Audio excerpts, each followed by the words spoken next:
नमस्कार. माझ्या गोष्टीचं नाव आहे आशावादी आणि निराशावादी. एक गाईचा गोठा होता. त्या गोठ्यामध्ये 2 बेडूक राहत होते. ते बेडूक त्या गोठ्यामध्ये खेळत होते, उड्या मारत होते. आणि त्याच गोठ्यामध्ये एक दुधाने भरलेला मोठा कॅन होता. तो कॅन काठोकाठ भरलेला होता. आणि काय होतं, खेळता खेळता ते 2 बेडूक त्या कॅनमध्ये पडतात. पडल्यानंतर त्यांना काय बाहेर येता येत नाही, कारण तो कॅन मोठा होता, हे बेडूक छोटे होते आणि त्या बेडकांना काही बाहेर येता येत नव्हतं. आणि दुधाने पण भरलेला होता. मग ते 2 बेडूक काय उड्या मारत राहिले.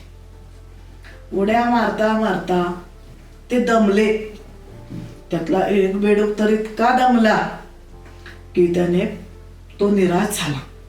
आता काय आपण या कॅनमधून बाहेर येऊ शकत नाही असं त्याला वाटलं. तो निराश झाला. त्याने बाहेर येण्याची आशा सोडली. त्याने उड्या मारायचे प्रयत्न पण सोडून दिले. त्यामुळं काय झालं, तो बेडूक मरून गेला. परंतु दुसरा जो बेडूक होता त्याने आशा सोडली नाही. तो सतत उड्या मारतच राहिला. त्याचा परिणाम काय झाला तर काही वेळाने त्या दुधाच्या कॅनमध्ये वरच्या बाजूला लोण्याचा गोळा तयार झाला आणि त्याचा फायदा त्या बेडकाला झाला. तो उड्या मारता मारता त्या लोण्याच्या गोळ्यावर त्याने उडी मारली आणि ते लोण्याच्या गोळ्यावर तो आल्यानंतर त्यांनी पटकन खाली उडी मारली आणि अशा प्रकारे त्यांनी स्वतःचा जीव वाचवला. त्यामुळे तो इतका आनंदित झाला की किती संकट आलं तरी त्यातून बाहेर कसं पडायचं याचा मार्ग त्याला मिळालेला होता. त्यामुळं तो खूप आनंदी होता आणि यापुढे कोणतंही संकट आलं तरी त्यातून तो मार्ग काढल्याशिवाय राहणार नव्हता.